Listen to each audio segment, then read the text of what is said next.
What's going on, everyone? Welcome back to another video. Now, today's video, we are going to be talking about legs. I mean, what I've decided to do is kind of give you some tips and pointers on certain exercises that I do on my body parts that I like doing, and explain how I use them effectively, especially when it comes to growing. The first one, and what we're doing today is, as you've seen in the title, talking about squats. Squats. Probably one of the exercises that has been used or done a lot by most people.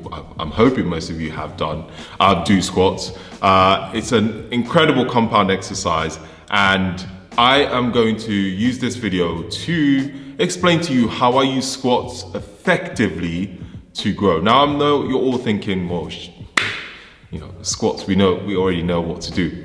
Get the bar on our backs and go down and up.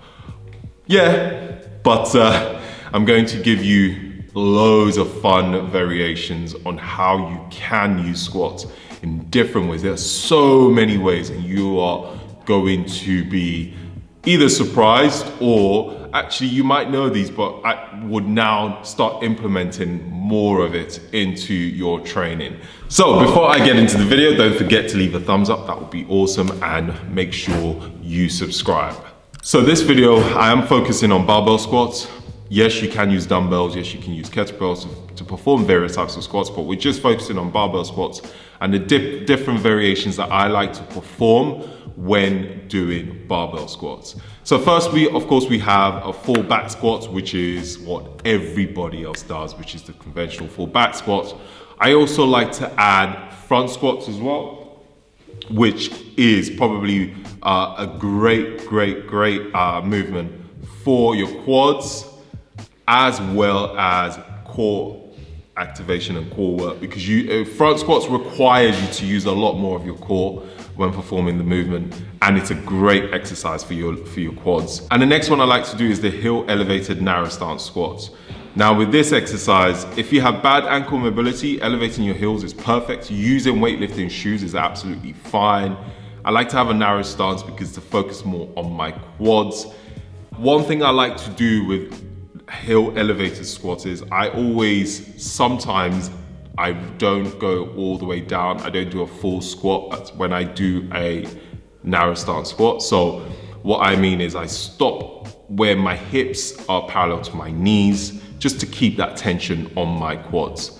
And it's a narrow stance as well, means you're focusing more on your quads than you are on your glutes. Next, sumo squats. I love doing sumo squats because it allows me to focus on my glutes and my hamstrings. It's really great for your hamstrings and glutes. So really focus on activating your glutes and your hamstrings, especially during the concentric of the movement. It's a great exercise, a great squat movement to perform if you're trying to grow your hamstrings and your glutes.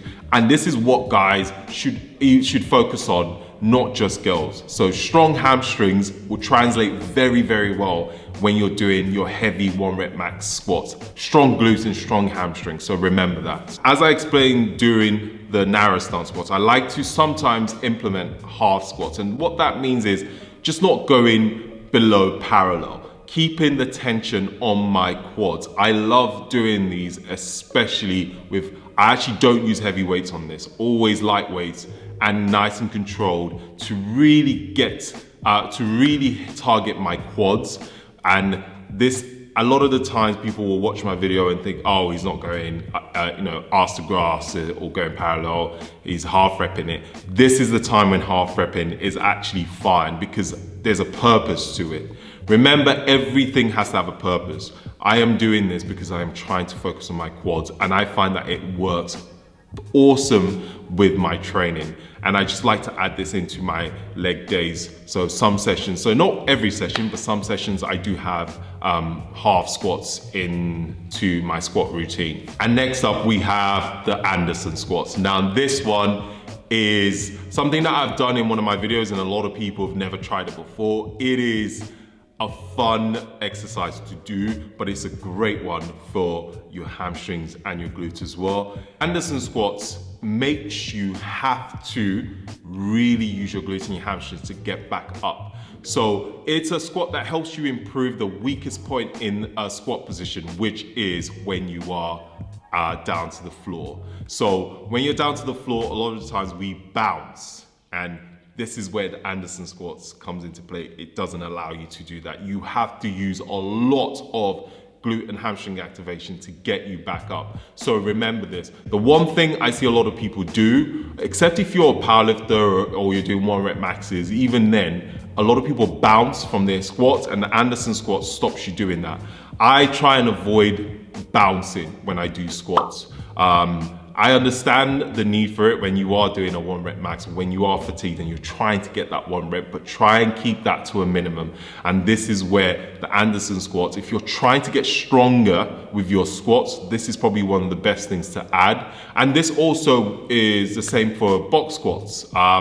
I don't do box squats, but box squats work just as well. So box squats is a great way to improve your hamstrings and your glute development and help you get stronger in your squats. So I try and implement all of these, not into one session, but I break it down into different sessions. But now I'm going to show you the small details that I include into my training to make each and every one of these exercises really effective when it comes to developing and growing my legs. So number one thing I do when it comes to trying to use squats to help me grow my legs is periodization.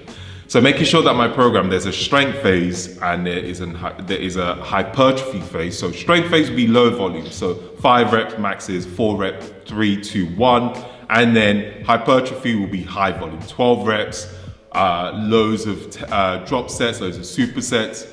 So I always try and mix those two together in my training program. So what I do is maybe 4 weeks of a strength phase and about 5 to 6 weeks of hypertrophy. Yes, on my channel, you might see different types of training going on, and you think, oh, he's just trains randomly. No, I do have a set way I train myself personally, and what I show you on YouTube is just part of how my training is laid out and structured. So periodization is key. It could be 1 week of strength work and then another week of hypertrophy work when you are structuring your training plan.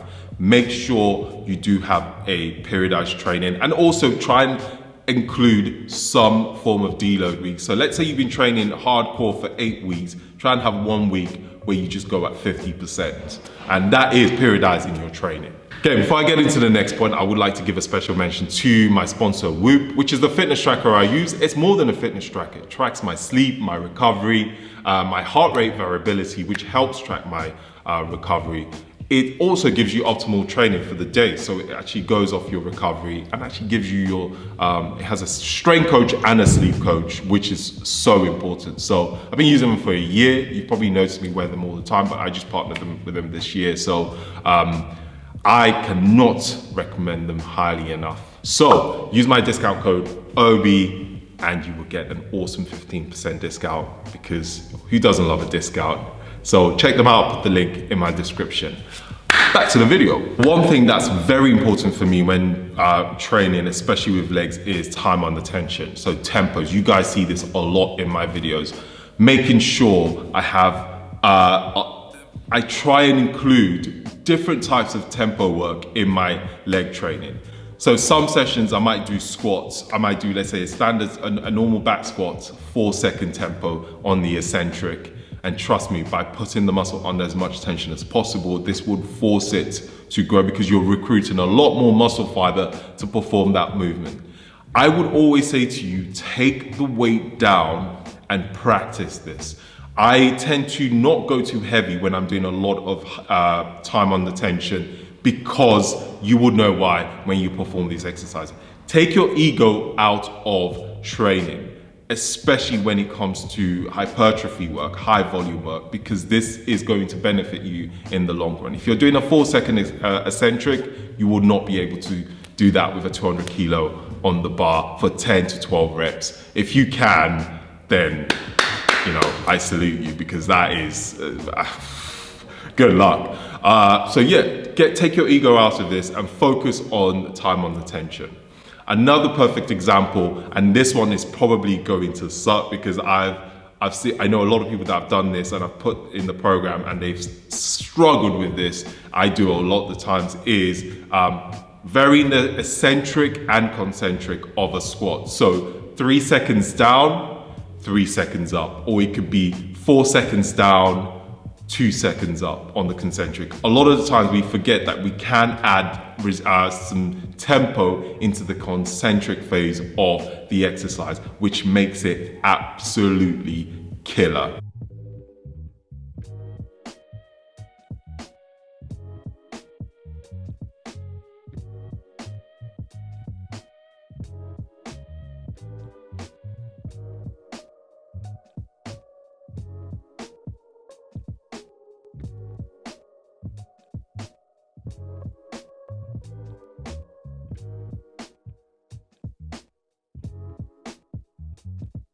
And also using things like pause squats, which again is part of time on the tension. So can you imagine doing 4 seconds down and then pause for maybe 2 seconds with a heavy load on your back, and then having to really activate your glutes and your hamstrings to bring the bar back up. So adding things like pause squats really would also help you in developing your legs, because you're putting the muscle under as much tension as possible. So these 3 different examples I've given you are great ways to add into your training to progressively overload the muscle and to help you grow. So take that into account when you are programming your next leg session.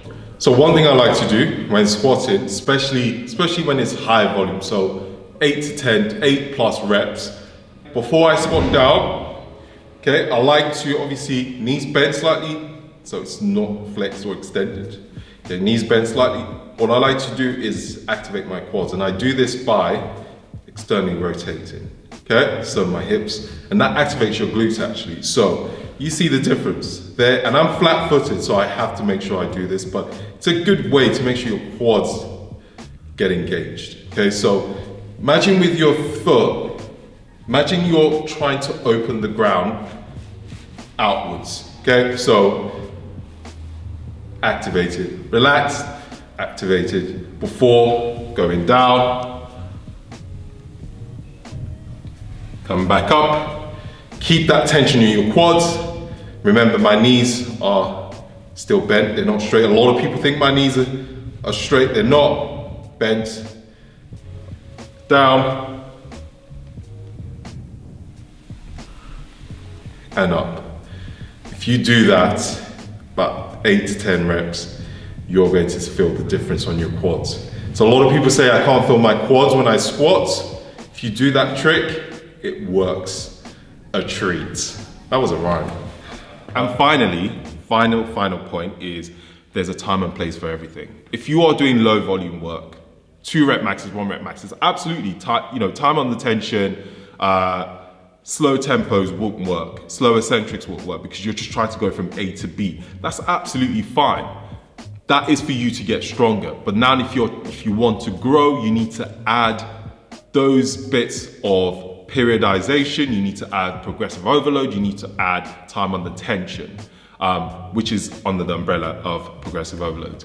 Things like supersets, drop sets when you're doing a session, that would really help you develop your legs because you are giving it the best possible opportunities.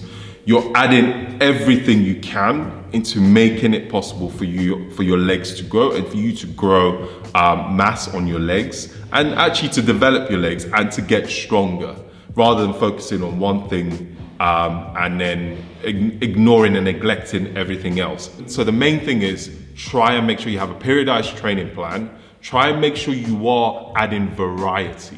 So if you're doing a back squat for 2 weeks, maybe add some front squats into your program for 1 week. Maybe another week add some sumos, add some Anderson squats. Try and give your legs the best possible chance to grow. And also this will help you when it comes to strength training because remember you're still doing the strength phase as well. Hopefully you found this video useful. I can waffle on forever because I love talking about training, as you could probably tell. So I'm hoping that this helps you. This video really helps you. Oh, and as you can see, I only use 60 kilos to demonstrate every single one of these. My legs are pumped. Look at that.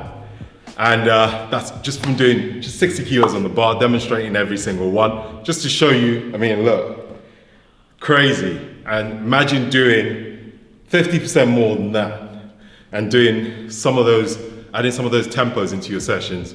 It's all absolutely horrendous, but it's awesome at the same time. Don't forget to leave a thumbs up if you enjoyed the video, and make sure you subscribe. I am going now to get some food because, yeah, can't believe that. I've been off from the gym for about 3 months. Give me a break.